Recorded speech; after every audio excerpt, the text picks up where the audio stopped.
That's right, ladies and gentlemen. I'd like to say a quick hello and welcome. Welcome to a brand new edition of the program ASHFORD Live on Bridge Radio Africa. I'd like to say a big thank you to our sister stations based here out of Liberia. Oh man, a big thank you to Top FM in Liberia County. A big thank you to Laugh FM 104.1 in Marufa, Liberia. A big thank you to Joy FM 101.5. Just like that, folks, we easily covered 1.5 million listeners just in Liberia alone. It feels great to be back home, folks. Some heard the name, some heard people talk about them. You've gotten the opportunity tonight to match the voice, face, and name. This is yours truly. The brother who doesn't eat iron, but he's definitely stronger than a lion. The medicine of the microphone, the golden voice of Liberia. Oh man.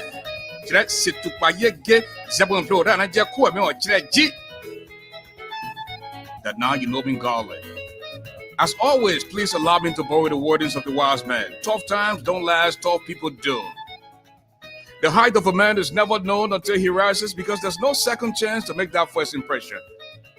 Don't see okra and swallow bone, because you can't hide your nakedness from bathing bucket. When God bless you, don't see that medicine. And folks, hey,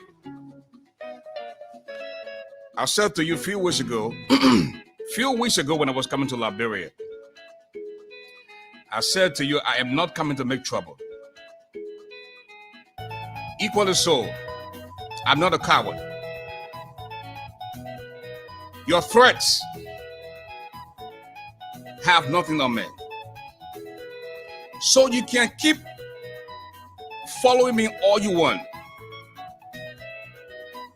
I came to this country because this country belongs to all of us. I don't give a damn what you have and what you are.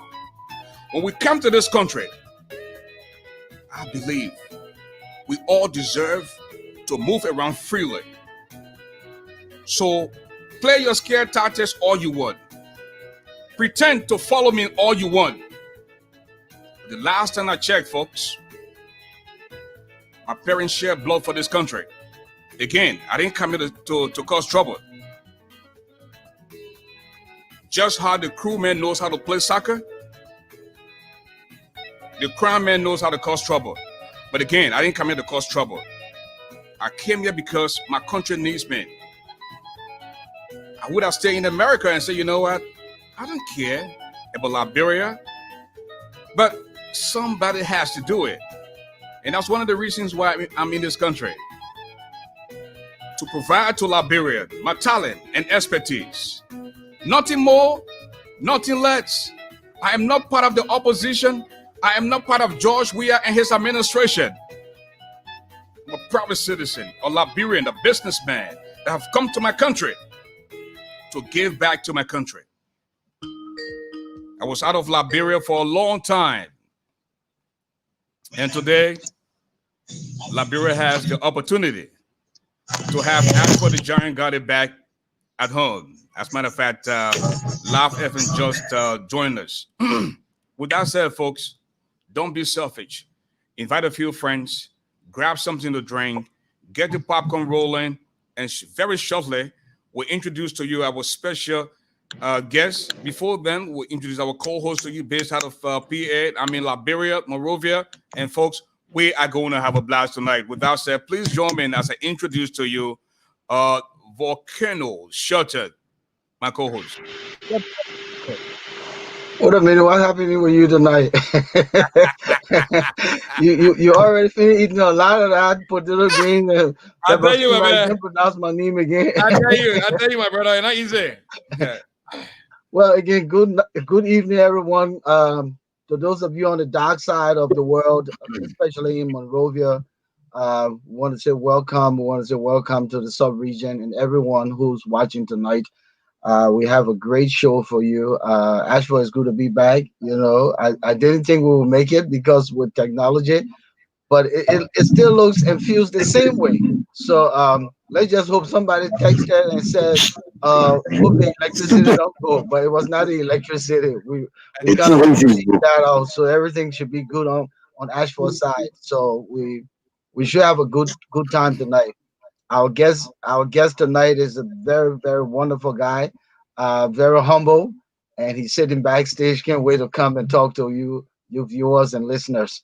So, ASHFORD, but I've been away for a few days, Shelton. Yeah. I'm just not coming home, and Liberia is one of the best places to be, despite of all of the things we've heard before coming home.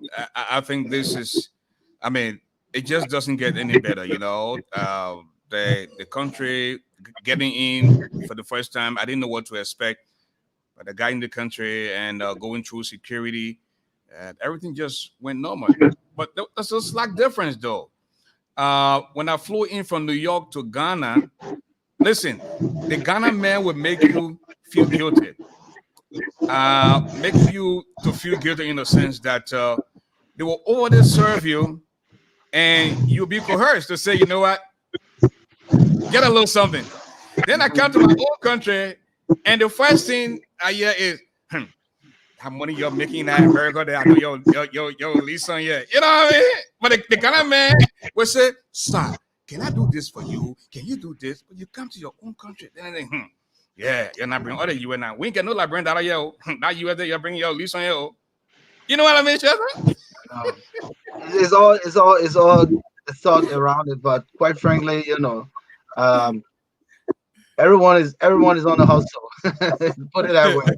Everyone is on the hustle. Everyone's trying to build something. So it's not just out there that you can just pick up, you know. And so people shouldn't continue to have that mindset. But again, when your brother comes home, he comes home, you know, to contribute and be appreciative, because what I always say is that imagine risking your life over the Atlantic Ocean.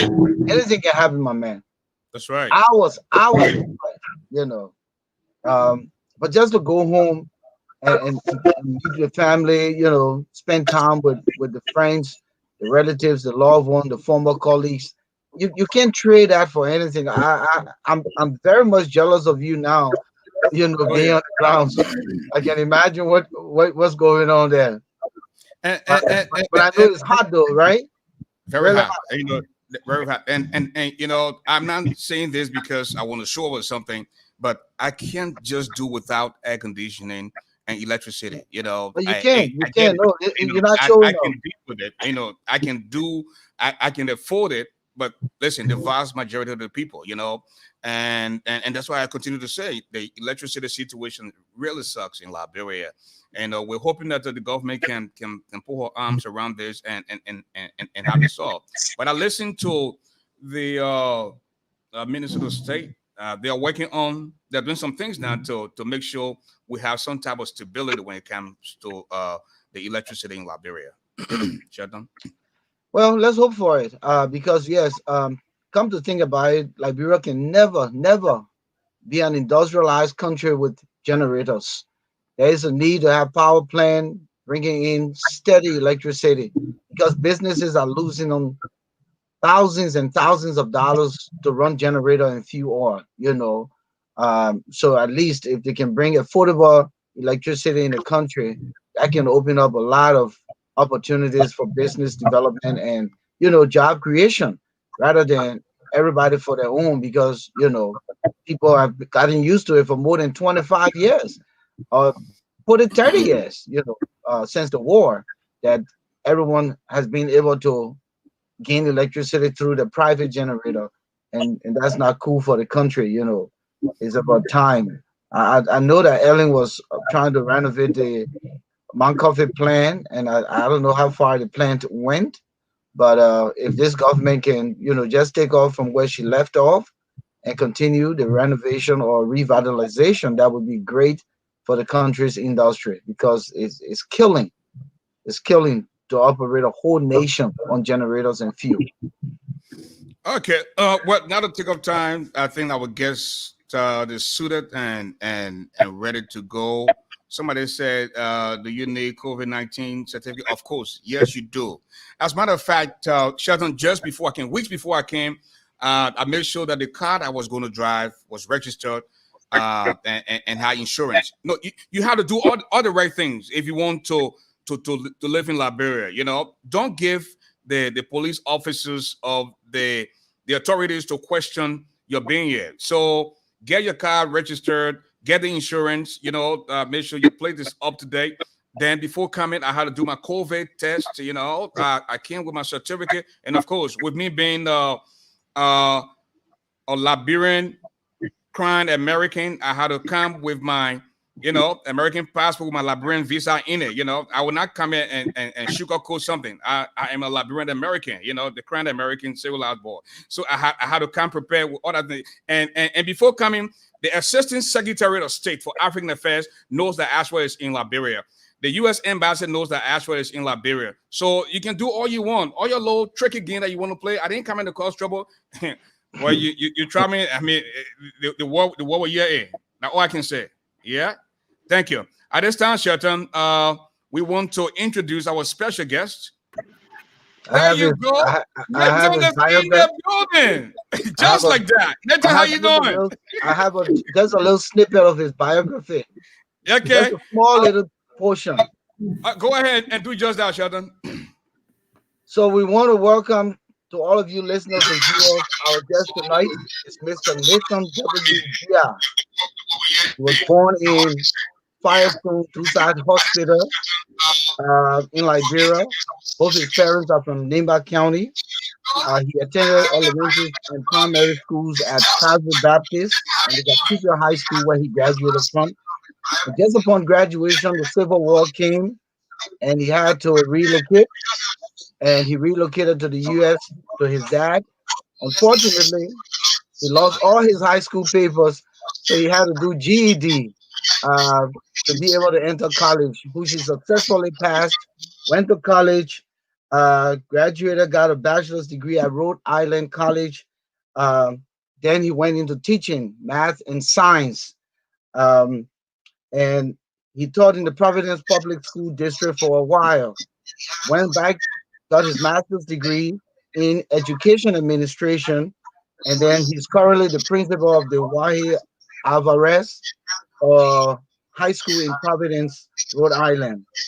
Mr. Biah currently served as president of or rather formerly served as president of the Liberian Community Association in Rhode Island for 3 years, and he is the current chairman of the board of directors of the United Nimba Citizens Council. Ladies and gentlemen, we want to welcome our special guest, the Honorable, because that title comes now with your new job, okay? The Honorable Nathan Biah. Nate, welcome to the show. Thank you, Asher and Volcano World. It's an honor. I'm very honored, guys, for me to get invited to your show. Nate, you might just want to There's a please turn feedback. down the receiver from your end. There's a little feedback. I think that's coming from you, Nate. You might want to please turn that down.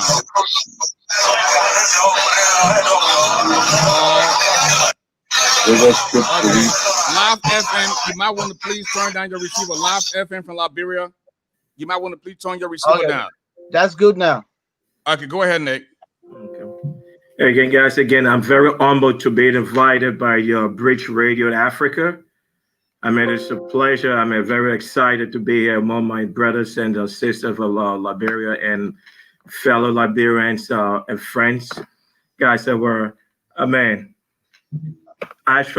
was just like, laughing in the background when you said like, well, the civilized Liberian American. I mean, we enjoy those kind of things going back to our homeland, and trying to help with the weakest possible way that we can do it, every possible way, whatever skills that we have to take it back home to help the people. I mean, I'd really, really appreciate that effort. I tip my hats off to you. Please, I really appreciate your work and Volcano. Also, both of you guys, tight teaming on this Bridge Radio Africa. Which guys you guys have been doing a marvelous job. I hope you guys continue to do this to spread news around the world to all of our brothers and sisters. Again, thank you guys for inviting me. Well, Nate, I know Shelton started off by a little bit of introduction of you. Now, can you tell our audience who you are? Who are your parents, siblings? And of course, we want to go there to see where were you born and the schools that you went to in Liberia before you transitioned to the United States. I was born in Firestone. I was born like one of the guys from Dusai Hospital back in the days. I think the name has changed now, but I was a Dusai Hospital. I was born there.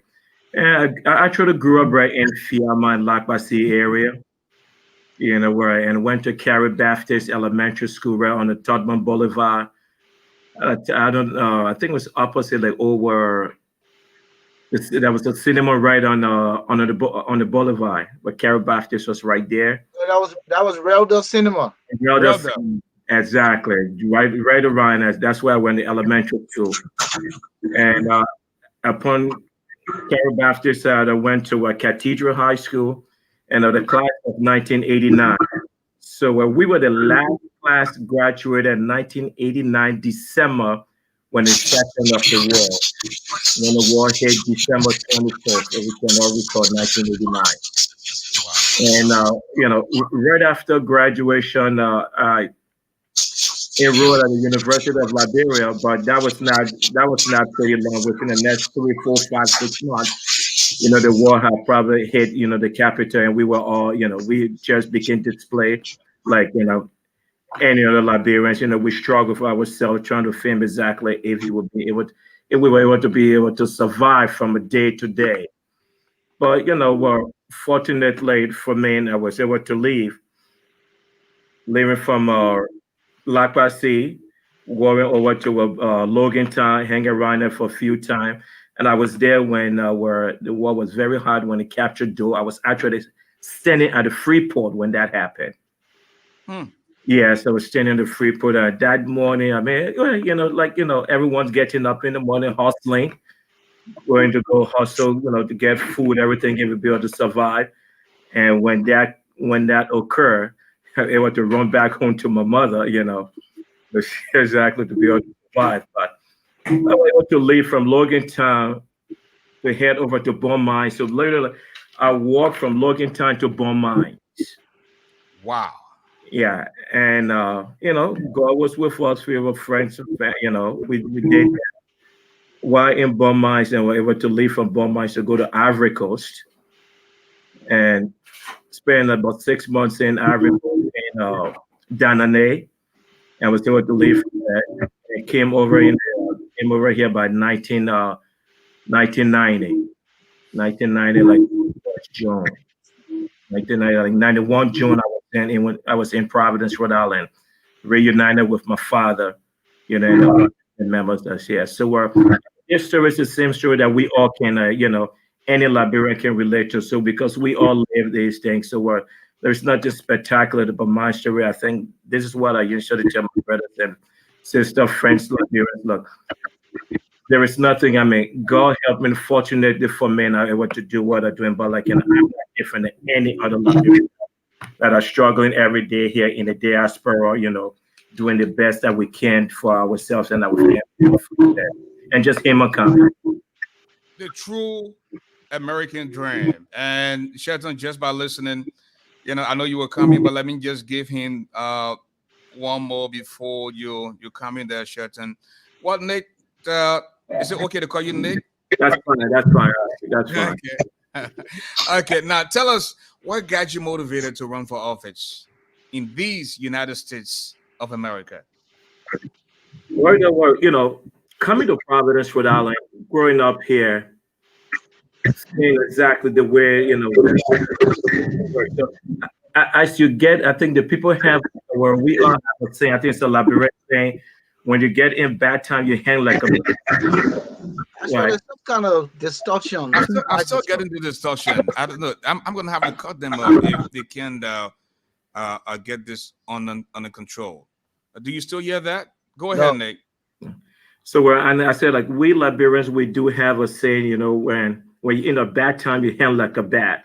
But coming up here in the U.S., growing up, so like looking at the people's system, they're going to school, understanding like, okay, if I want to be successful, how can I assimilate myself within the U.S. culture, at the same time still maintain my Liberian culture and my Liberian identity, and don't change that stuff, because those are the two things you have to balance yourself. You don't want to get too much in the culture and you probably lose where you're from. I'm a proud Liberian and I'll always be a proud Liberian and I love my country. But at the same time, you have to assimilate yourself, understanding the way the system in this country works. So by going to school, after going to school, getting involved in just community activity. So we're getting involved in community activity would enable me to help local politicians in the state of Rhode Island, work with local politicians, volunteer my time and hours after leaving school, coming from school, growing up working with senators, representatives, just volunteering, just working in an office. When it's time for election, working on the campaigns, learning, just learning the ropes of the way the democracy works in the U.S. So by investing all of my time and looking at that and studying that, and I was able to kind of gain a pretty good knowledge of the U.S. democratic system. So far, it's not the perfect system, but so far it's the best system that is in the world thus far. But kind of learning that, knowing all of the pros and cons of those, helping other people, getting advices from elected officers, from your congressional leaders from the state, governor, mayors, and working on these people campaign enables you, enlighten you, understand the system. And this is one of the things that at that point in time, I said, after working for so long, a lot of people campaign, maybe it's about time that I throw my hat in a race to see it exactly. There was only two things. It's probability. That's how I look at things. It's probability. You either win or you lose. So that's the mindset, I had, just going in there and try. But at the same time, you also have to be invested within your district, in the community in which you live in. Right. So it's not just only Liberians, because within my district, about one-fourth at least of the people, probably less than one-fourth are Liberian, but have Hispanic, African American, Irish American, Italian American. Those are the people also that like that flood my district also. So Now, how were you able to bridge the gap, considering your background, uh converging these communities together so that they will support your campaign? How were you able to do that? I understand you had some grassroots experience working on other campaigns, so it put your face out there, but coming to the forefront now to do this, you know. I think that was Shelton. I think bridging the gap was education development in that light. So as a teacher in the city, in the states, so where you have like students, you have families involved, like because you have students, you meet with parents, you have parent teacher conferences. So that's when now you at that particular point in time, you become like a model, like a role model, like for students in the community. It doesn't matter the color or the race, but you just have to treat everyone with respect and equality, and people tend to respect you. It doesn't matter who you are, where you come from. So I was able to bridge a gap from through that perspective also, and also being a assistant principal for a while and the principal for a while. So you have families members that that they also were not of Liberian descent at all, but from Anglo American, from Italian American, Irish American, Hispanic American, Liberian American. So you're able to understand those people, but at the same time, look, you should always treat people the way you want to be treated. It's always be my model. Always been my model. And this is why when I finally announced my candidacy last year, January, that I decided to run for state representative in District 3, it's like when other people that saw my press release when it went out, they kept calling us, "Hey, Mr. Biah," like, I would, where I have like my students' parents calling me saying, "Mr. Biah, I will volunteer to work on your campaign because what you did for my student or my child in school. If it was not for you, my child would not graduate from high school today." And it's not about because you to be the principal or teacher. It's about how you treat people. Forget about power. Like, I usually take title. This is what I told you guys. Just call me Nathan. I'm not of that like title because like hey, this guy's the principal. This guy is this. That's not my style. I'm just a regular guy like you and I. We just hang out together and just have fun. There's always money now, associated with elections. Always money associated with elections and campaigning, and putting up your billboards and advertisement, all of that. A simple guy, Nathan from Liberia. Where did you take the money from to campaign, or did you have to spend money to campaign, or it's just your people personality that drew people to you, gravitated towards you, and here you are. That's it right there for Canada. You just hit it nail on the head right there. It's just the word. And again, it's how you live among people. It's how you relate to people. People don't want anything much from you. Everyone's struggling every day, getting up, going to work. They don't want anything from you. All they want is like it's your time. Do you spend time? Are you listening to them? If you're going to represent people, you need to make that time just to sit and listen to the people. That's all. That's all people want, and they also understand that you want to solve all of the ills in society, but just spending your time listening to them. That's what happened. And once I announced my candidacy, where and people of all race, color, where hey, we're gonna donate to your campaign, like hey, $25, $50, $100, $1,000, where and you can see where within the next 6-7 months, we were able to raise enough money to be able to run campaign around.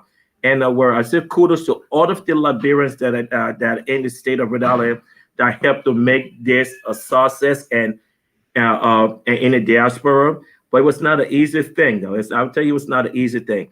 But the bottom line and the fundamental thing is the relationship that you build with people. And don't forget about your title. Forget about, because you know what? No one cares much about your title, but people care about if you do care about them. That's all. That's all that matters. That is my motto. That's how I live. That's my motto every day. That's how I live every day. Now, Nate, tell us what issues do you run on, or what were the core issues of your campaign message? Well, my campaign messages were revitalization of public housing, because housing also comes with education. Because if you don't have a stable home, it's tough to be able to go to school and get your education. So public housing was one of my economic development, public education, and criminal justice reform. Those All are right. So those are just the full key that I ran on, and were just to build on those things. And people know, and the people in my district knows that. Look, and I always told them, I'm not making any decision. I'm not voting on any bill that's going to be passed in the state house if I don't get your opinion of those bills. So the plan is, so look, and as I was running, I'm gonna come back, have a meetings within my district, community meetings within my district, breaking my district down into 4 different quadrants and sections, and have community meetings with those people. And they're gonna tell me exactly, look, this is the bill. We wanted to vote on this bill this way. Because let us remember, I am representing a group of people. I'm not representing Nathan as myself. So my political views on certain things. This is why, like, as now, first thing, I'm a politician. I always say I'm an educator, but not as a politician. However, but even as a politician, you have to listen to the people that put you in the seat. If you tend to drift away, those same people have the power to remove you.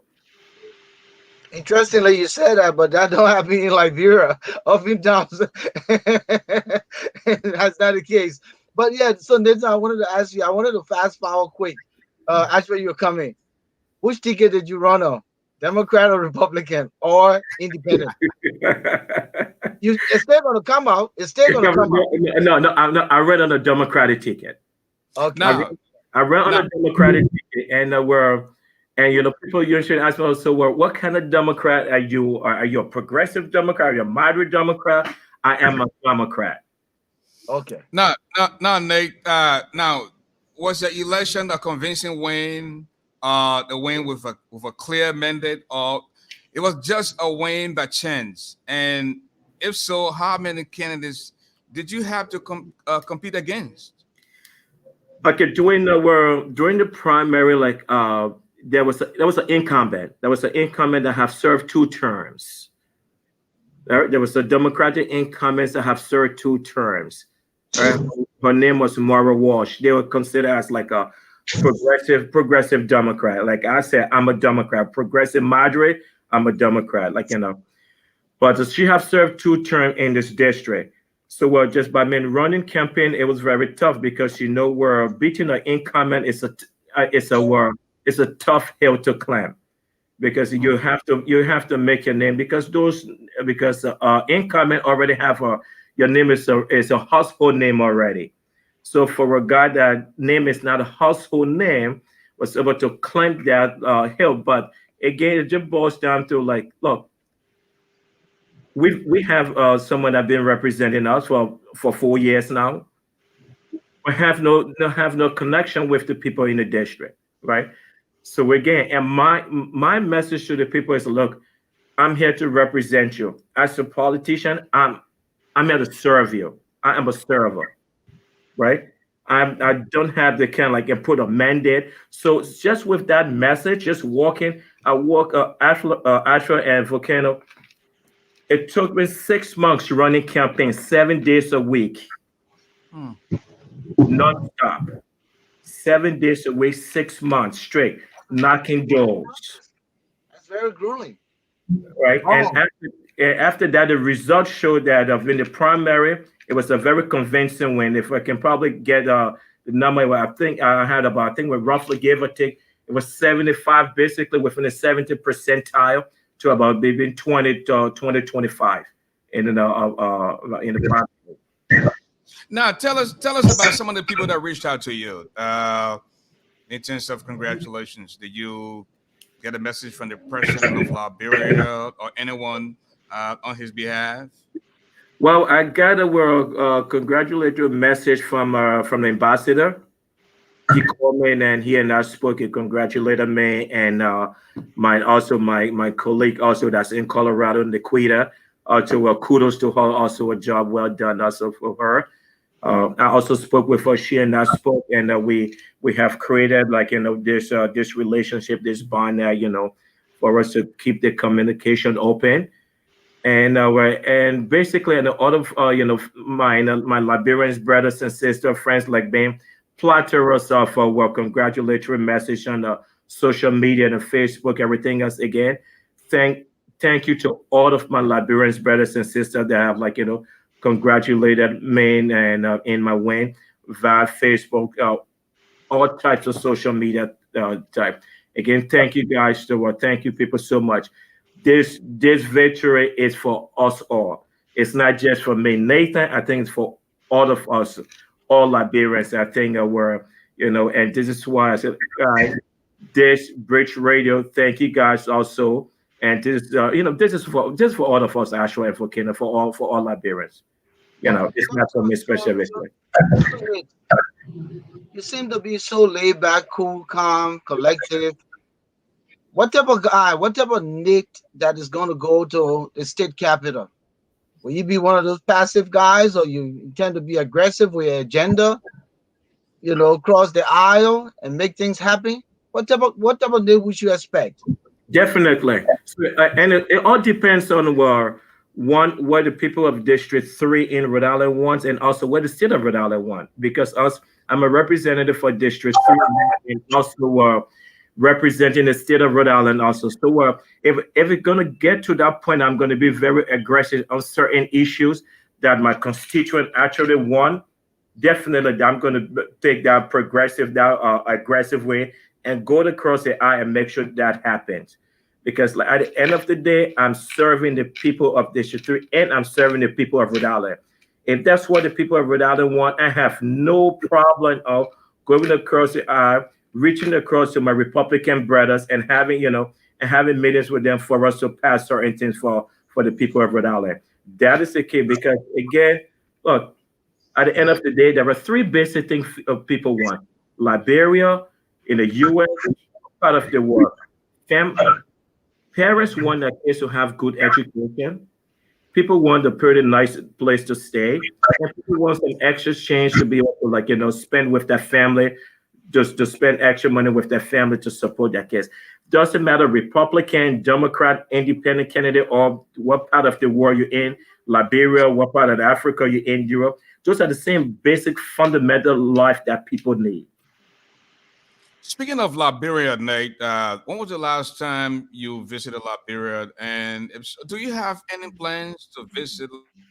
Come on, man. You just want to rub it in the guy's face because I know, right? No, okay, actually, no worries. Since I left, I haven't had the opportunity to return to Liberia. But I still do have tons of friends and family that we communicate. I communicate with them frequently. As you know, I'm an '89 graduate from Cathedral High School. So I still have, tons of friends, that are there. And also there are a few friends that within the Liberian government also. So, we have the open line of communication and which is good. But definitely, it's on my plate to return. Liberia is our home. There's no, like sweet home. There's no place to be but home. But definitely, planning to return to visit. I guess Ashford kind of froze a little bit there, but so since you left 1990, you haven't been back? Haven't been back. Wow. And yes, and that because of because they're getting engaged and invested within the society here and probably learning and sometimes too again I've had numerous opportunity to return, but because of work and being a principal of a high school, it's very difficult just for me to take in the work, maybe 2 or 3 a month off just to go, and visit because of just the nature of my work. That's all. Yeah. So let's come back to correlating teaching and on politics. Do you feel that teaching helped you shape your behavior, your human personality, and that can be utilized at the state capitol?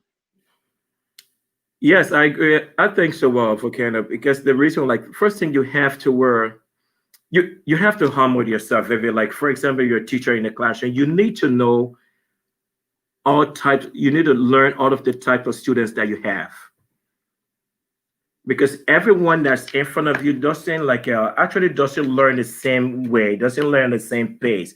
Have everyone have different skill set within the classroom, or even as a principal, everyone have different skill set within the building, right? So I have teachers, I have parents, I have staff. I mean, have everything. So everyone have different skill sets. So you probably need to learn you need to learn how to cope, how to deal with everyone at the same pace.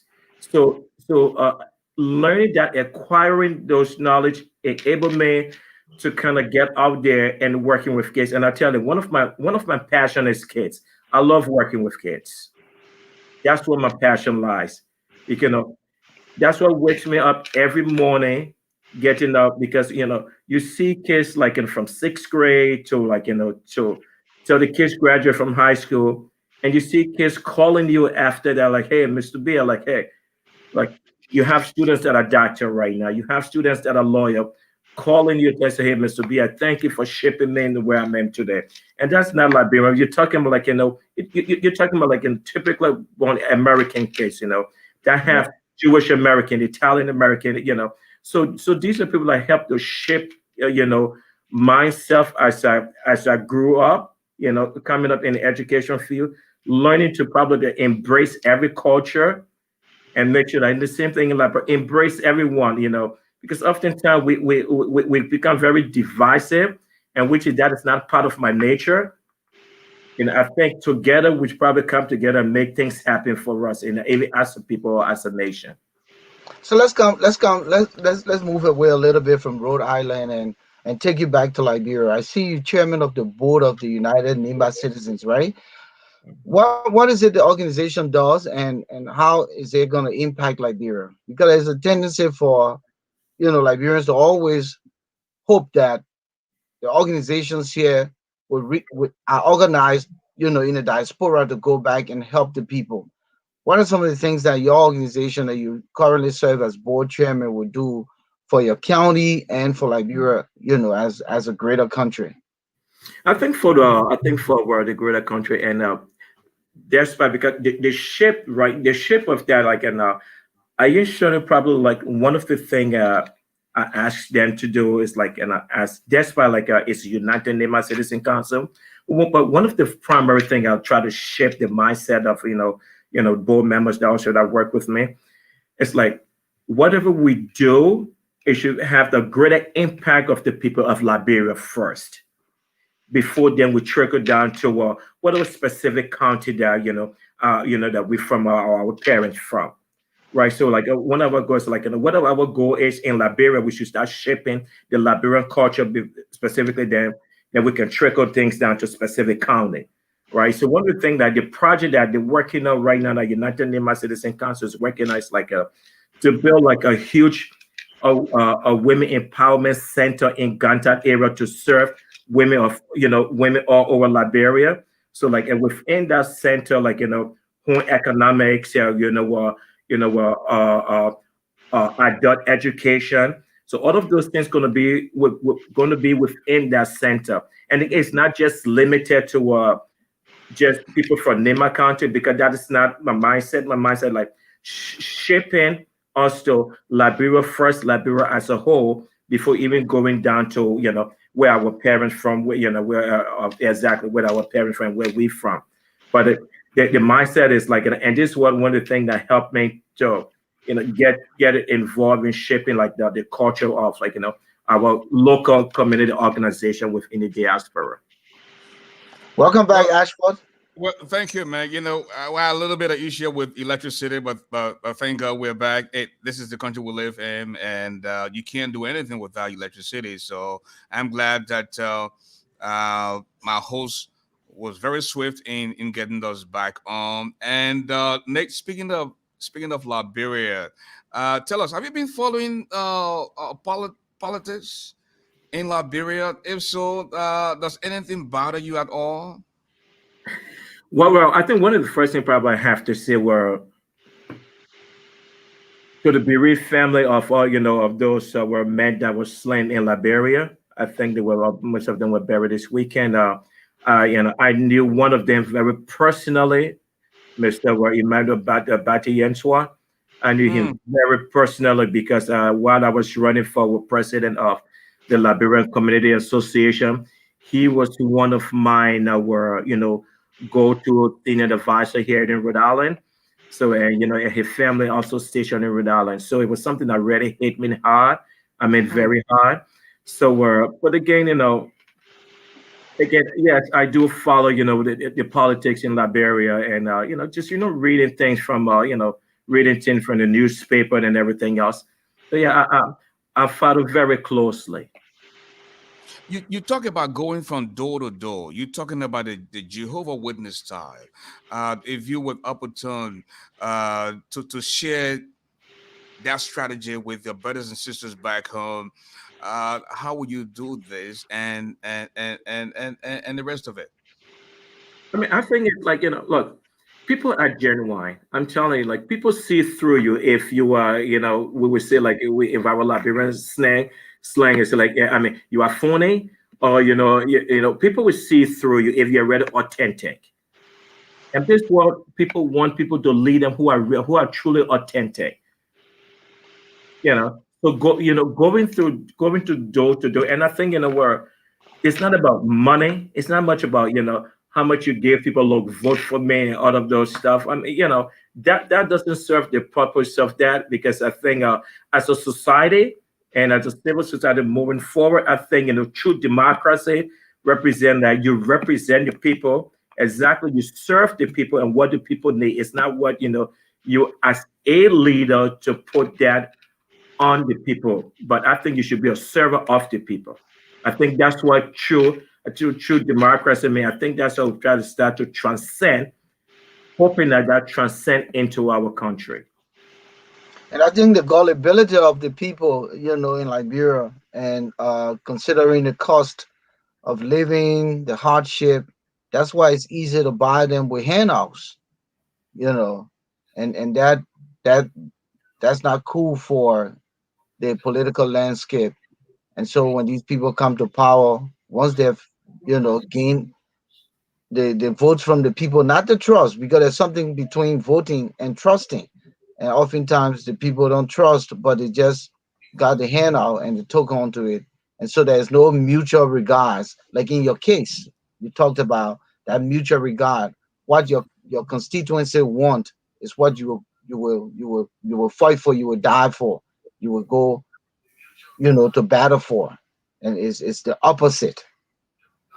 And I mean, I do agree with you, Fokina, and I think that is the key because I think when the people see you as a candidate or even as a server, as you serving them, right? And they're going like and they see who are behind you. Because if I actually probably go back and see exactly what are some of the things that we did in our campaign, right? They saw a group of people. They saw like look, my three kids. They saw my three kids knocking door to door also with me. They saw my wife knocking door to door also with me. They saw the family, they saw friends up there, and we sit down. We tell we sit down. We explain. So look, what you going through? Like if people explain exactly what they're going through, and we say like, look, we know that we can't ail everything, but we try to work together to make sure that we come up with some of the solution. And the thing in Liberia, as we know the demographic in Liberia, we know exactly what people are struggling with. We know the hardship that people are going through right now in Liberia, right? So I think what the people need, that's what I alluded to earlier, was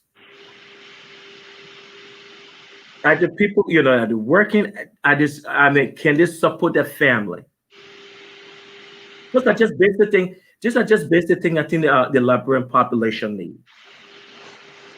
And people who, and who can they relate to? Because I have this wealth of money, so definitely, so I should be like a representative. I should be, what? Can you relate to the people? Can you sit down? Can you spend your time? Because now you are elected officer. Do the people actually see you again? Now, Nick, how do you balance your schedule? Working as a teacher, let alone the principal, uh, uh, it's very time consuming. Now you are a state representative, and I'm told you have already started working. That is yes. I mean, balancing. I think balancing the schedule right now. That's going to be, that's going to be one of the more difficult things. But I kind of like have those schedules all set. I mean, it's directly from leaving work and headed straight to the state house, and that legislate thing. But at the same time, these are things that are these are something like you already have with passion. There are certain things that you want to accomplish within your district. There are certain things that you speak about, you speak with the people about within your constituent. So there's nothing much that kind of surprising that because I'm talking to my constituent every day. I'm meeting with them every day. Talking with them, even if that's like it's a quick 5, 10, 20 minutes relating to them. What do you want? So balancing us. So it's nothing to say that getting to the state house to see what the people of District 3 wants, or what the people in the state of Rhode Island wants that are delivering and the state house at that level. It's not going to be complicated that much. So much about, and exactly as Volcano said, look, going across the aisle is much of like a pretty easy thing for me, because at the end of the day, the people in District 3 and the people in the state of Rhode Island want someone that would deliver for them. Actually, you think you're opening the lines tonight? Yeah, we're going to open the line very shortly. But just before we go back to Volcano, tell us about your family life. Married, kids? If so, how many kids? Well, so I'm married. I'm married to Mrs. Nathan Biah. She's also from Liberia, from Virginia, Liberia. And I do have like 3 kids. Where I have 1 boy and 2 girls. My son is the oldest, and he's a sophomore right now in college, and I have a junior. She's my other daughter. She's a junior in high school, and my baby is a freshman in high school. Okay, folks, we want to now begin by opening the telephone line, and since we're in Liberia, I want to give the locals the opportunity. So we have a WhatsApp number that is local. You can also call from any part of the world as well. It's +231 888 238525. 231 888 238525. That's the number to call, and you can now begin calling. Well, Mr. Biah, how many years are you elected to serve, or what constitutes a term or tenure as a state representative? So we serve every 2 years. Okay. Yeah. I wish it's not 6 years now. It's every 2 years. and that's better than because people not going to be stuck with you if you're not delivering. Exactly. You got to perform. You got to perform. You have to. So what do you foresee would be some of the tough times, the challenges ahead of you? I think the challenges ahead right now, because we do have new leadership right now in the Rhode Island Senate.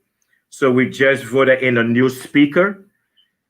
So now we're working with the new speaker. So we're probably going to wait and see exactly what is this, how this new speaker going to constitute his. I'm sorry, my dog's barking. We're going to like constitute like chair, like which committee they're going to work on and everything. So this is why we're waiting right now to see exactly what are some of the committees that will be up and start working on that. Now, based on that, there's like my agenda for my district, because one of the key things for my district is, like, as I said, a strategic plan for public housing, criminal justice reform, and education. So aligning myself with the leadership and see exactly how much can that push my agenda. And this agenda going across the board. Also, I have some Republican colleague that we're going to work together and make sure that we push the agenda forward. You are called to serve by the people. And when your time is up, you have to leave. We are faced with a guy who lost, and he does not want to leave the White House. Donald Trump. What is your take, Nick? Look, my take is, as well, President Obama alluded to like a few days ago, this is a temporary employment, and we're here to serve the people. But at the end of the day, when that date reaches January 20, you're going to have a new president and new vice president in the White House, January 20th. Okay. Yeah, because I mean, every other thing right now, like, you know, the tweet storm and every other thing.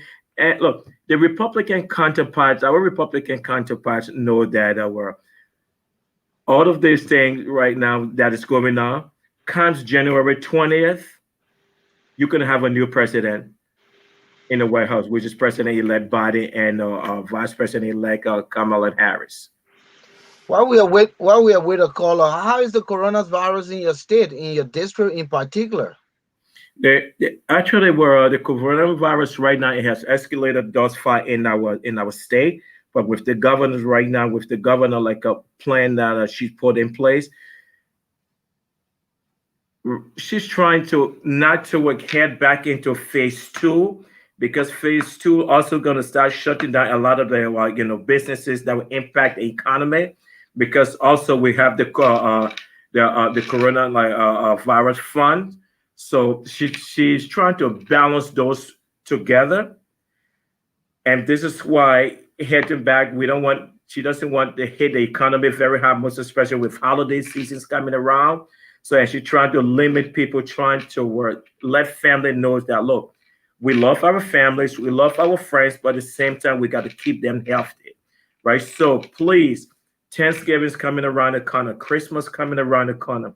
Let us lower our number, let us lower our social gathering, and we wear masks when we are together with people that even we love, because masks is protecting ourselves and protecting our friends and family also. So we can probably just limit that and do that. That will help us to kind of drop the number of cases.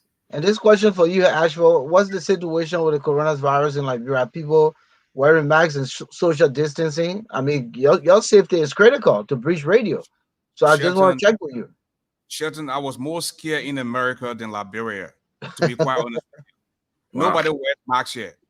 I mean, 5, 7-year-old, that sell the local water, the boiled egg, no masks whatsoever. I'm telling you.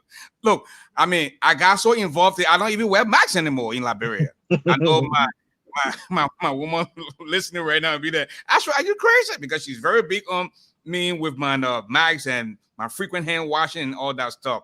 But to be quite honest with you, I think so you go to the theory, no Jamie Africa, right? God has blessed Liberia. So I mean, to the point that we don't even think about coronavirus in Liberia. I mean, don't get me wrong. Where I'm staying, the owner of the facility requests people. He asked me to wear their masks because that's just the right thing to do. Yeah. And I think people should continue to wear the masks. But I'm telling you, for the most part, nobody wears masks, man, in Liberia. And in addition to that, actually, what you said from Volcano, exactly what you said too, for the state of Rhode Island. So the governor just implemented like a curfew based on like people going up publicly in like restaurants and bars. So for weekends it's at 10:30, weekdays at 10 o'clock. So restaurants and bars, everything shut down by that time. So for people to be able to be home safely with their friends and family, also wearing masks. I mean, just a safety precaution right now, because we really don't know, this virus. We don't know exactly when we, leave it from that. And even in school, I have my students and teachers wearing masks 24/7, 6 hours in the building. So I think it's a safety piece for us all, just to learn from. So we intend to talk to uh, uh, is it Naquita The from Queen and Rich. Colorado? Yes.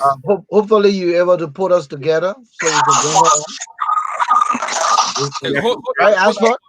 hold up. Yeah, of course. Hold up. Let us go to the line. We have Mr. Stephen Elsad on the line from the East Coast. Stephen, hello. Welcome to the streaming live on the radio. Hello, Ashford. How you doing, brother? Well, too blessed to be stressed. As always, God is good. That's the giant right there. That's the giant. Nothing stress the giant. I just want to say thank you to our representative, brother Nathan.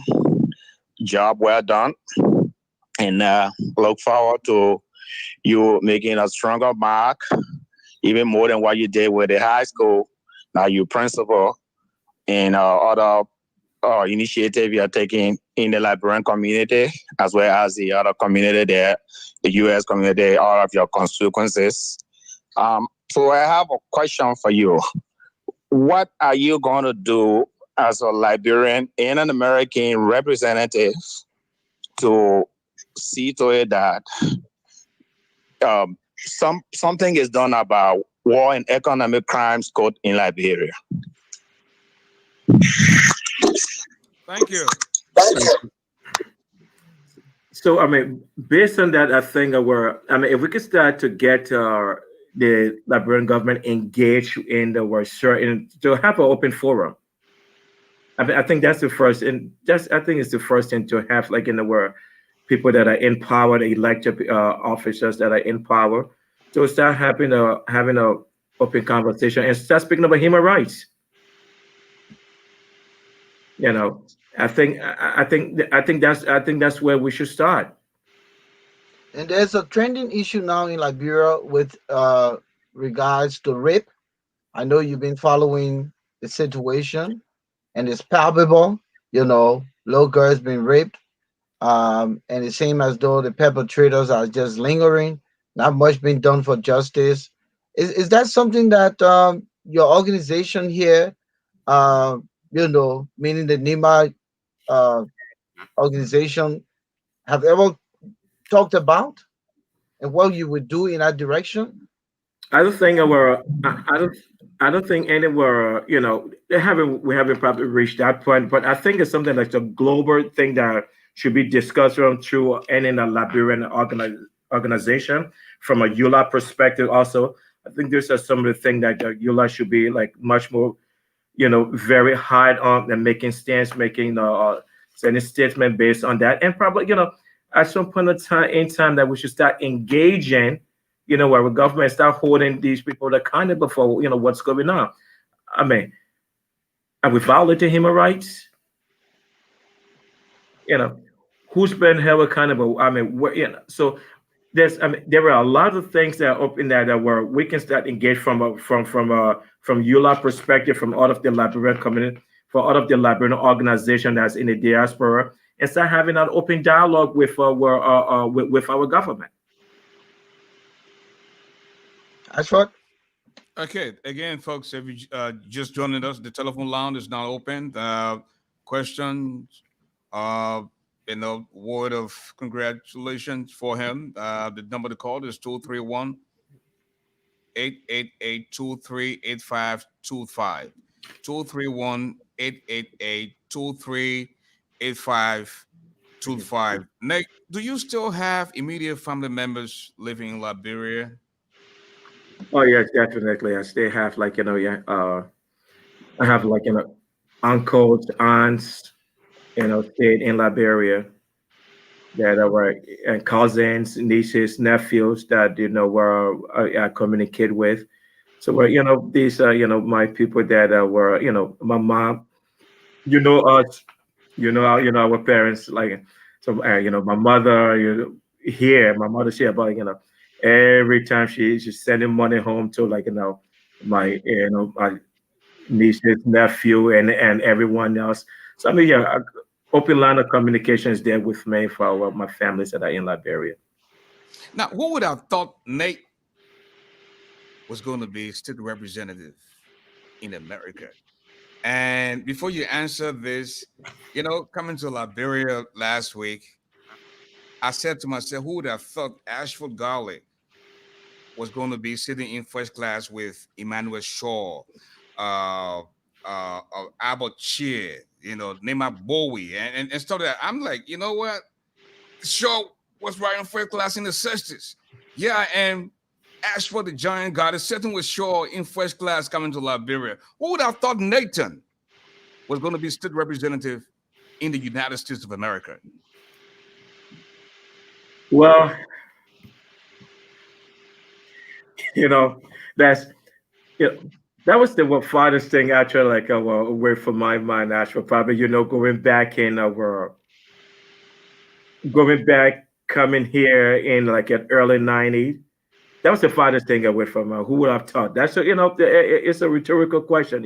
Who would I taught? Even like 3, 4, 5 years from just 3, 4, 5 years ago, who would I taught that it would happen.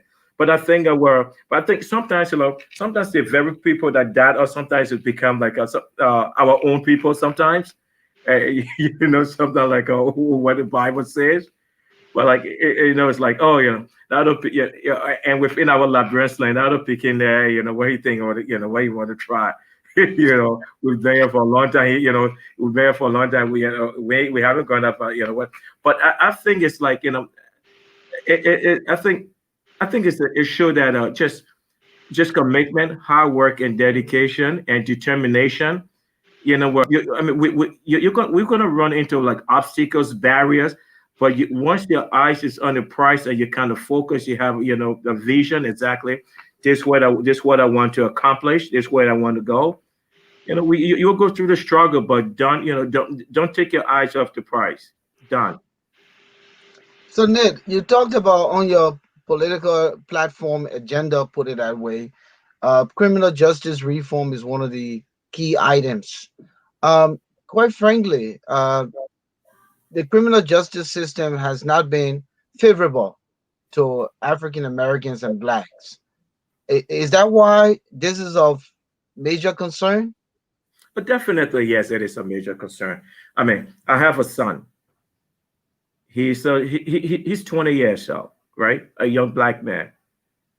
So all of these things that have been going on within the U.S. about what blackmail and police, that could be it could be my son, it could be your son, it could be any one of our kids. So this is one of the things that criminal justice reform is one of the things that I put on my platform I'm running for. So now just looking at and one of my first thing that I'm going to check on is just looking at police policy in the state of Rhode Island, police training, police just looking at those things, and after looking at those things, and start to see where can we do some reform, but in which I am not in the business of defunding police. No, I'm not in the business because I think that we do need policing, but at the same time we need reform. We need to reform the system that we currently have. So what are some of the things you're thinking about in the reformation process? Within the reformation process, the first thing because as you know that Hello. every state. Hello. Hold on 1 minute, sorry. Yeah. Every state, where every law enforcement, every city have different procedure within a police train. So I think one of the things for reformation is that I must first probably take a look at all of the procedure that each police department have within the state of Rhode Island. That would be the first thing, I would do. Then before starting putting strategic plan and working with the police department and how can we go through this reformation process. Thank you, Nate. Want to go back to the telephone line. The last 4 digits of your number, 9149. Please tell us your name. Yes, my name is Frank. I'm calling from Morocco. Welcome to the show, Frank from Morocco. Go ahead and make your point. Yes, I want to ask the representative a question, and I want to say something to him because I have my wife in his state, Rhode Island, and I got married to her since 2017. We got married, and then we have my paperwork done here in Morocco, and everything was done. But I went for my interview, and then I had a little mistake. I left my original police clearance back in Liberia, and then I took my photocopy at the embassy here in.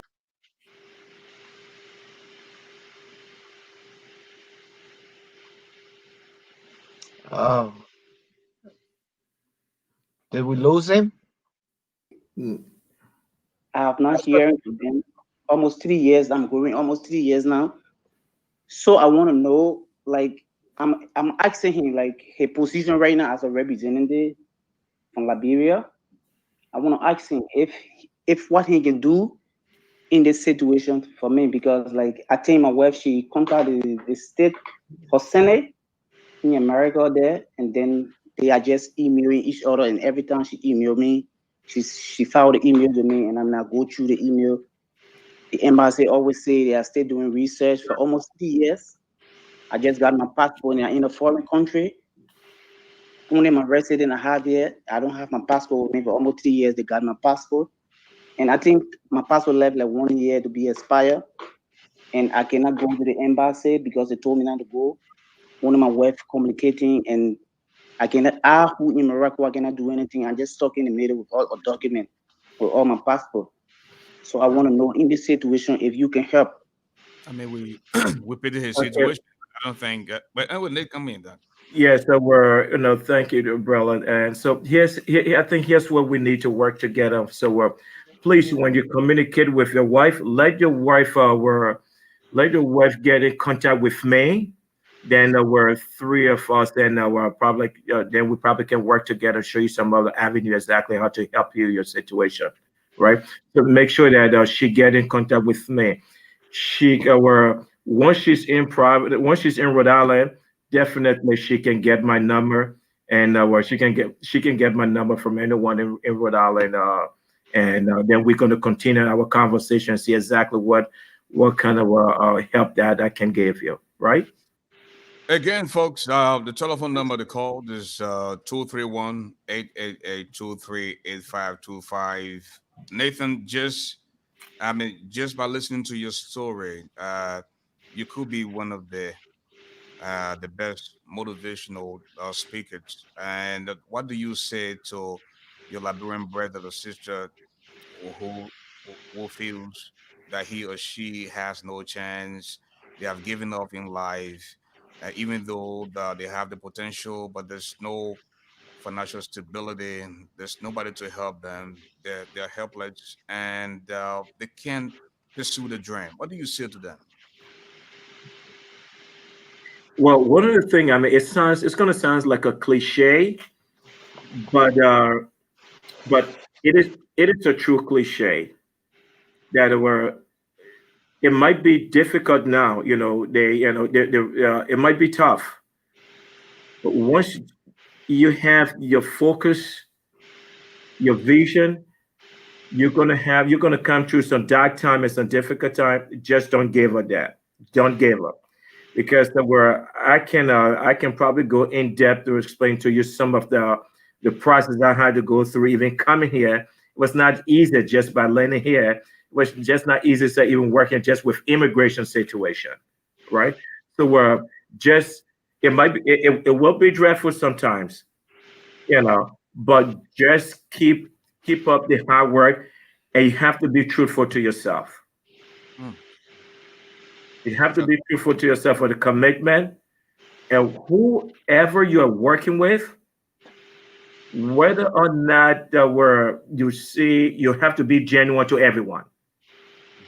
You just have to be genuine to everyone, because you don't know, like, we have a saying in Liberia, it's like you don't know tomorrow. It is true, because, like, you don't know who's going to help you, give you a helping hand down the road, because of where that people will always say, like, this this guy or this person was very, truthful, very authentic, or real, and everything. So I think that's the key. That's what people would give you a helping hand. You just have to be very authentic and real, and just be truthful to people. All right, Nate. You say you like working with kids, and that has been your passion through life. What are some of the greatest concerns now for our young people in today's world? You and I know the school we went to, our times growing up, we didn't have all the, you know, distractions, put it that way. But today, there's so many distractions. A 10-year-old can own a phone, you know, we didn't have that. What are some of the things that very concerning for our young people today that you being a principal of a high school have kind of seen over the years and say maybe I need to put this on the table as part of my, you know, agenda item to discuss at the state capitol to address. All right. So there were a few things. One, the society, you and I, like the society in which we grew up in, it's not a society today. Society has evolved, right? So, as you alluded to, 10 years we're having like our tech, all of the electronic gadgets at their disposal. So we did not have back in the day. Now, and technology plays a key role into our evolving society today. As one thing you can see right now where you are and where the actual is right now.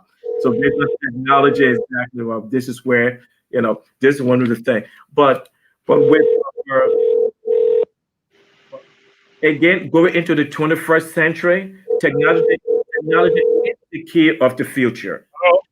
So now the question is like, do we work with students to make technology a viable thing for them in the future, or technology become a hindrance to moving forward? I think that they're shaping the mindset, right? It's shaping the mindset of technology to help them to bridge the 21st century gap. Because I can tell you, in education moving forward, technology now is the key of the future. So, and it's at their disposal. So I think we need to shift their mindset of using this technology to be a good tool instead of using it as like a word tools that kind of stopping our advancement. Yeah, Okay. great way Yeah, to put and limiting social skills also. That's one key thing. The technology also limiting our students' social skills, how to interact with people, how to have a normal conversation. But again, and those is all of the things that were kind of embedded within school to kind of force them. But at the same time, we cannot get away from technology. It's a path of the future. We just need to start helping to shift that mindset of it. Okay. Thank you, Nate. This is a 401 number, the last four digits, 8861. Tell us the name, please. Yeah, Anthony going. Mr. Goin, welcome to the show. You're live on the radio. Go ahead and make your point, please. Oh, thank you very much. I want to firstly congratulate my president, Nathan Biah, who is now our representative and leading his constituency, district number 3 in Providence, Rhode Island.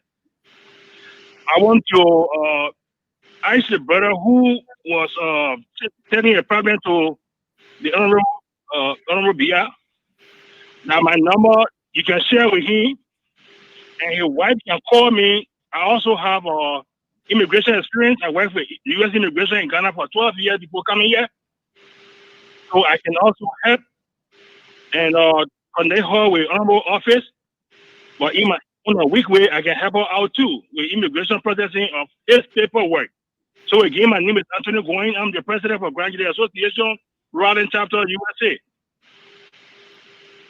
All right? Thank you. That's a good gesture. He can share in Morocco, and he can give it to his wife to contact me here. Then I can take her to the capital, to the honorable office. But I also have ways and means of advising her how to help me out. Thank you very much. Thank Again, you, Mr. President, thank you for your promotion. Yeah. Thank you so much. Yeah, that's one brother right there. So where, as you can see that here within, it's just a community effort. That's why, as alluded to you guys earlier, that's why you say, well, the man, he's from chairman of the United Nima Citizen Council, but that doesn't matter to me, So I am a member of the Graduate Association also for Rhode Island and also in the diaspora also. So yeah, so I Yeah, cheers to that, bro. yeah, you know that. That's definitely, you know that.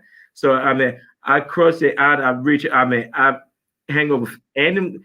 Once we're Liberian, and everything is community effort, even based on the constituent, talk about immigration, like his experience, his expertise, and also some Hispanic or Hispanic people, people that I work with, also have immigration expertise that I don't know. You know, we're able to help each other within that. It's so for me, I'm strictly a community-based person. So everything out of my work and everything is based within our community and within the district.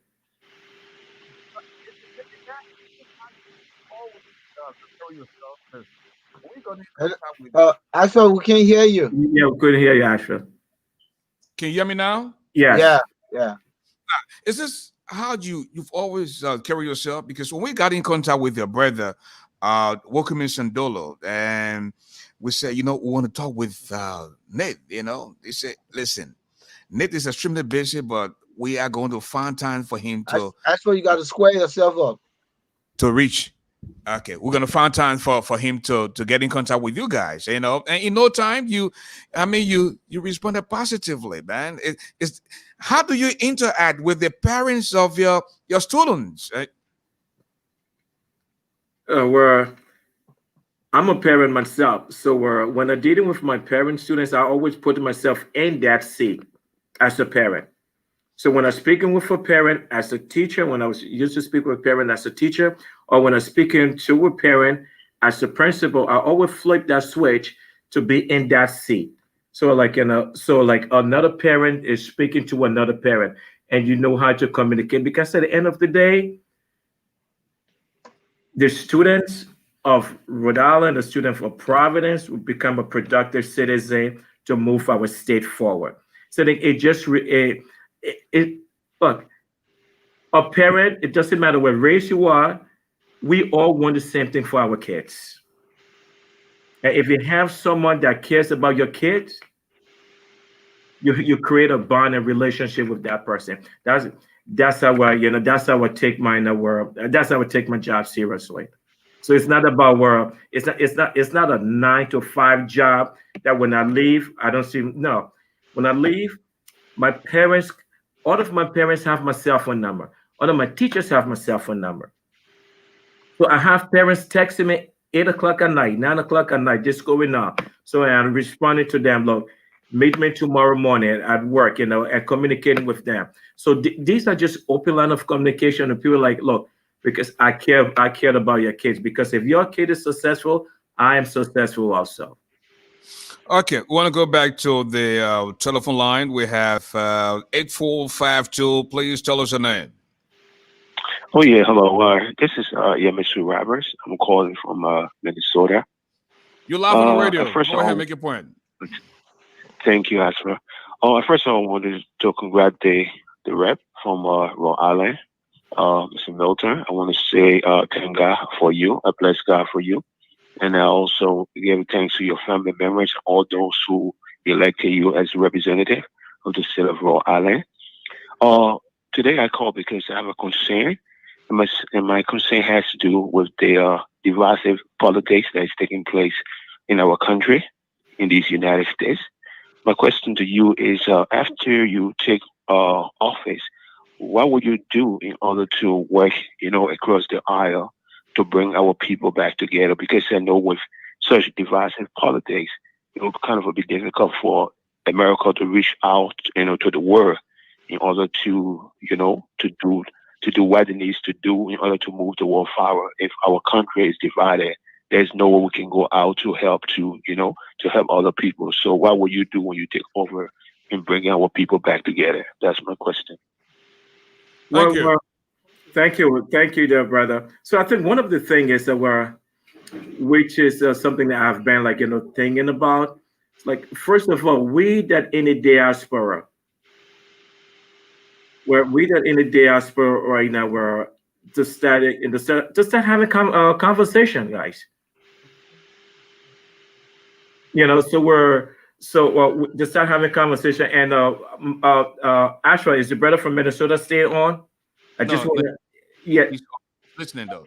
Okay, yes, because I just want to ask him specifically in which, from his question, from which perspective he want. I see talking about Liberian and Rhode Island or Liberian in the diaspora or Liberian in Liberia or the Liberian government. So I just wanted to be specific of his question. I think he was concerned about the American politics Well, with what is trending right now with the divide, Republican, Democrat. I mean, it's going to take over. Look, to build is very to build is very, very hard to build. To build anything good over a long period of time is very, very hard to build. But it take maybe like it's very easy to destroy, to tear down. That's right. And that's what we have seen within the last 4 years in this country. So now, one of the things I said, and Volcano, when you asked me that question about going across, I think it's about time that we do go across and start speaking to our brothers of the Republican Party and become become very involved within the community. At the end of the day, the people in the community, the people in the community, the people in the district, that's what bring the divisive politics. Right. So if you're in a district that people are very divided, so you have as me as one of the examples like bringing because my district is very, very like have like you got a progressive, you got Republican, and one of the things most Republican also voted for me during the general election, and I just told them, I said, look, you and I, you're a Republican, I'm a Democrat, but if you and I we sit. I had conversation. I have like 30 minutes, 1 hour, 2-3 hours conversation with Republican voters. At the end of the conversation, they told me, "Hey, but Nathan, you and I basically have maybe about of 10 things. We have about 7 or 8 in common that we seated together." I said, this is what all we have to do is like, it's just for us to get to that point to bring people down to sit and see each other view. We might have different views on certain things, but at the end of the day, we all want the same thing. Our politics, our policy might be different at some point in time. But what can we bridge the gap? Where is that middle ground that we can come and sit and have that a common language? I think it's the middle ground, and we all even in our own home, you and your kids, sometimes you and your family, you and your wife. Sometimes everybody don't have to be the same. But is that communication one and bridging the gap, and we come together and we move forward as a community, as people. Well, Nate, again, want to say a big thank you to you. Time has caught up with us. We just want to give you the opportunity to give us your closing statement, and then Shadow will come in. We can call this a night. And before you do that, I want to say a big thank you to our sister stations in Liberia. Just so you know, people in parts of Nema are listening to you tonight. People in the entire Southeast, in Grand Gita, in Grand Cru, Maryland, River G, they're all listening to you tonight.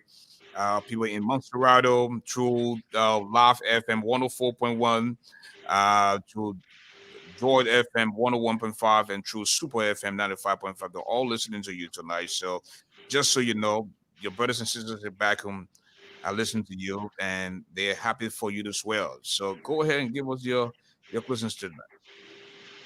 Like the first thing that I gotta say, like guys, thank you for the opportunity. Thank you for making this happen. So ASHFORD and Volcano, I just can't tip my hats off to you guys. And I hope this shouldn't be. I hope this shouldn't be the last. And we have this about communication.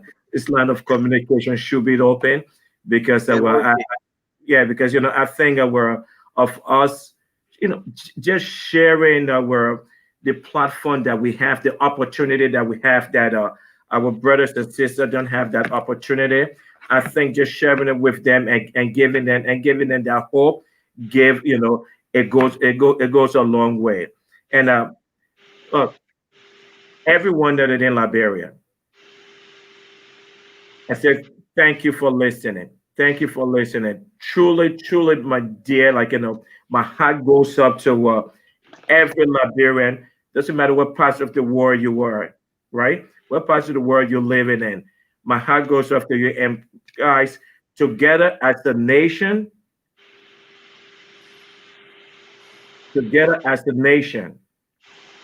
and to my friends that are running the government of Liberia, please just do the prudent thing and serve the people. The people of Liberia don't want much.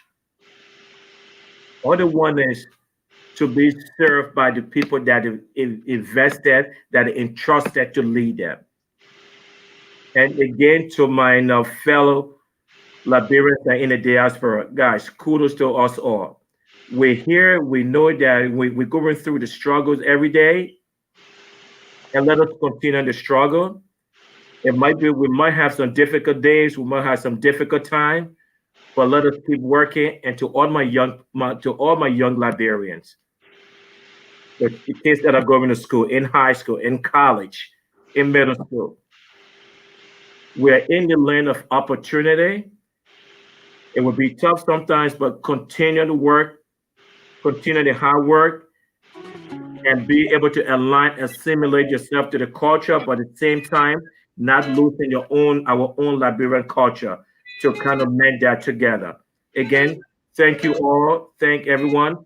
I thank also just before I leave, thank you. I want to extend my thanks and appreciation also to my family, my wife and my kids, my entire family, all of my family in the diaspora, in Rhode Island and everywhere else.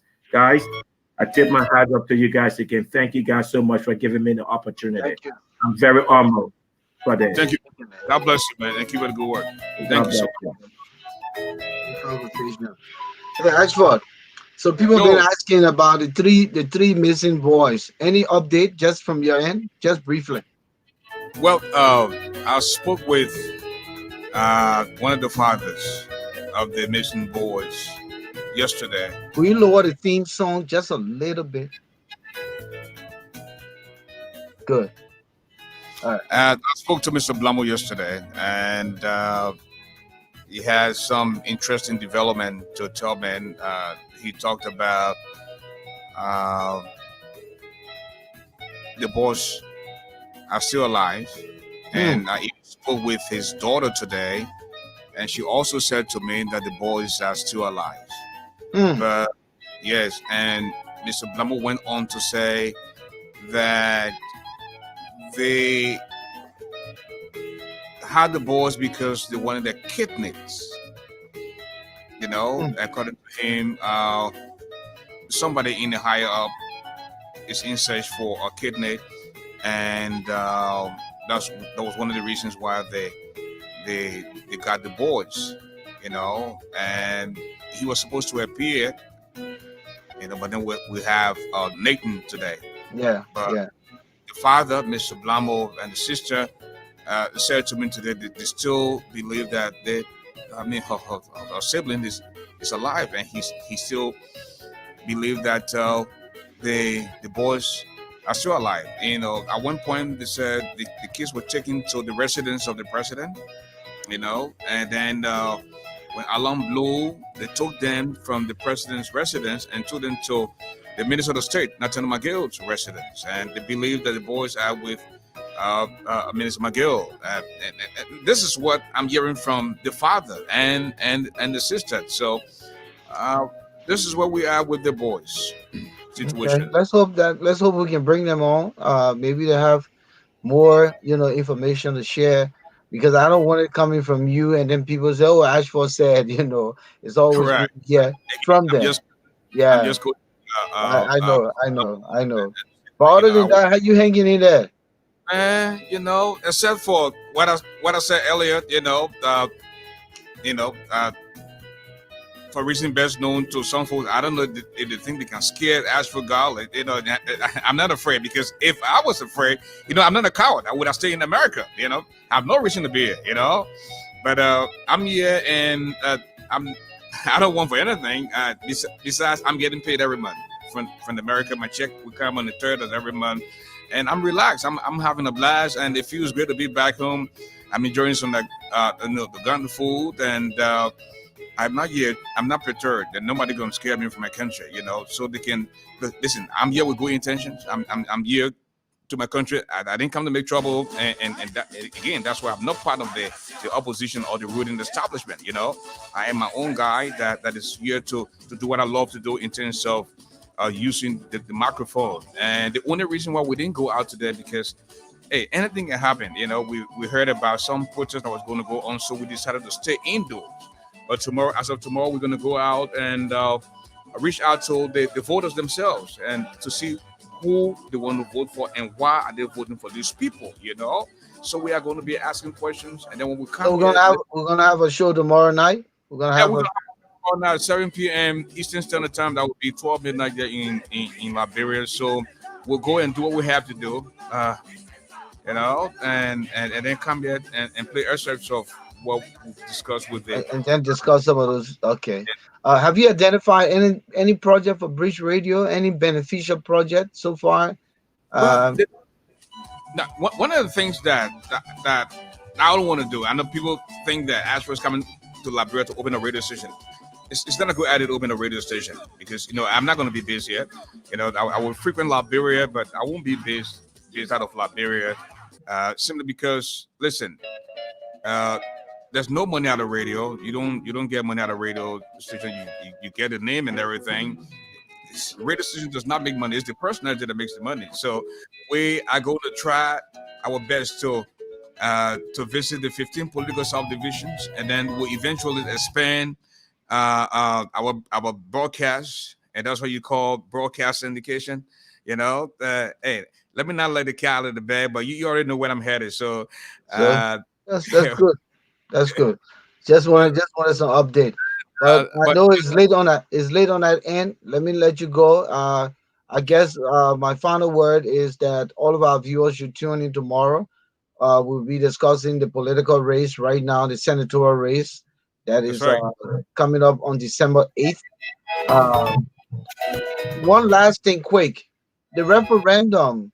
I heard that the Liberian Council of Churches was trying to say that it's premature to do it now. There were some articles, I believe four categories on that referendum. One had to do with the dual citizenship, and then the presidential term from 6 to 5 years, the senatorial term, and then the representative term.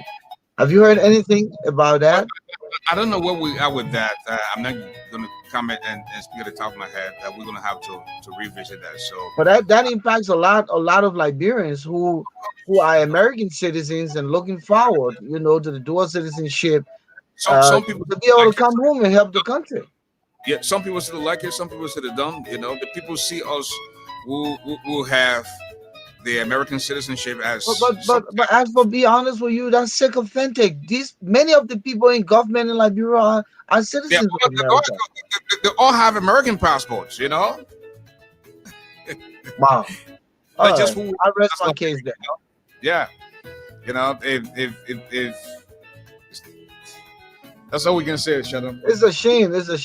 Oh, so una day alone can have the elbow grease. My brother. People see us as an outsider when you come in and be looking at you funny, Somebody say you're getting too dark, my man, just in these few days. Man, listen, that's Africa for you. That's why I can't. I just want to tell you. When I come over, I can be the roasted shrimp.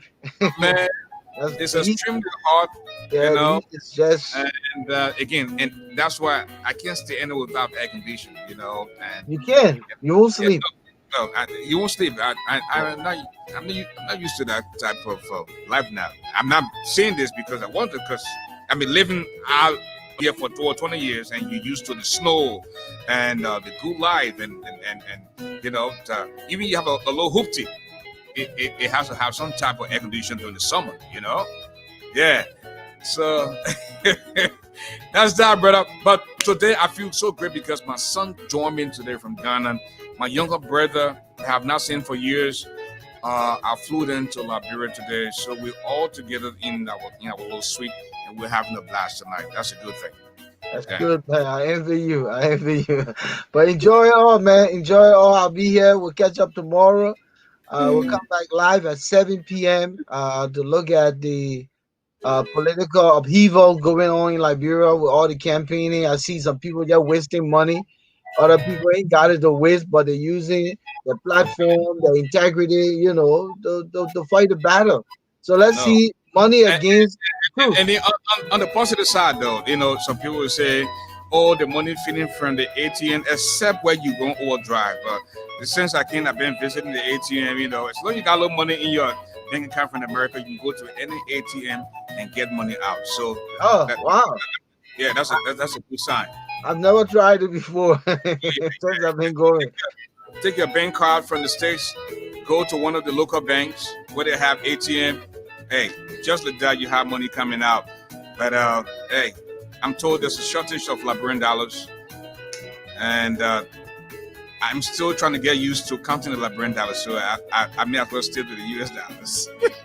Yeah, I know. Somebody say I look sleepy. No, I'm not. It's the light. The studio's light can be very bright, so it has that impact. And then somebody say your red lip is turning black, ASHFORD. I have business. Where my red lip turning black? When I come to America, we turn red again. And Shelton from EAW Junction, I saw some progress. That the street lights. Okay. I've missed a long time. Coming from the EAW Junction going towards the SKD Boulevard, I think it's a good sign. You have street lights, and I think they're still working on them, and we appreciate if you can continue all the way down Broad Street. And this is official. This isn't that is in progress. So, I mean, give it up. They are trying their best, and all the little crooked, the side road and the side street that they should have ended. You got quota all around there now, and the building roads, Somebody was joking the president today to say, yeah, when he get in the money, he go to Jamaican Resort. When he leave from that, then he go inspect roads. When he finish inspecting roads, then he goes sign. No, he goes sign book of condolence because government officials just dying. Oh, so there are three things. Three things. He get out, go to Jamaican Resort, go to inspect roads, then go to sign the book of condolence. Okay, Sheldon, my man. So, hey, back here tomorrow, same time, same place. By grace of God, man, you stay safe. Keep your eyes open. My man. Put your back against the wall and your face to the public. All right? Yes, sir.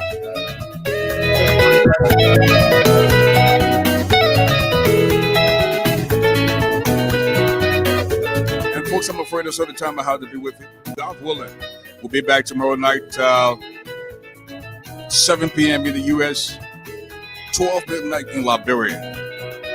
We're back home. Thank you. Thank you, Liberia. Thank you, the people of Liberia.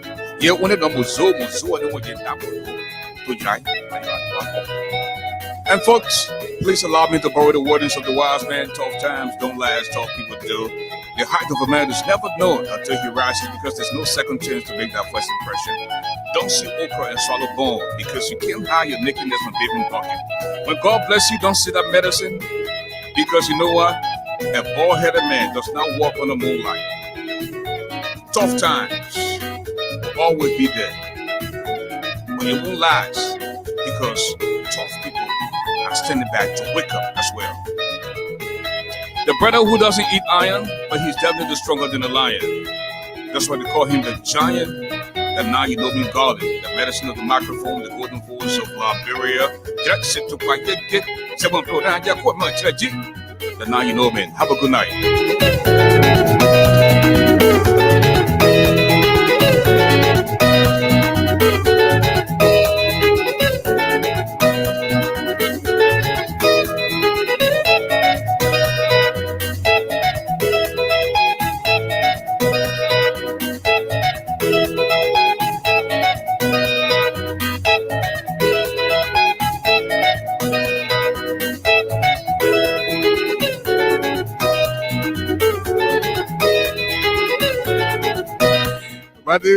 But the bald head was show. The bald head was show when you walk on the moonlight. That's what a bald-headed man does not walk on the moonlight.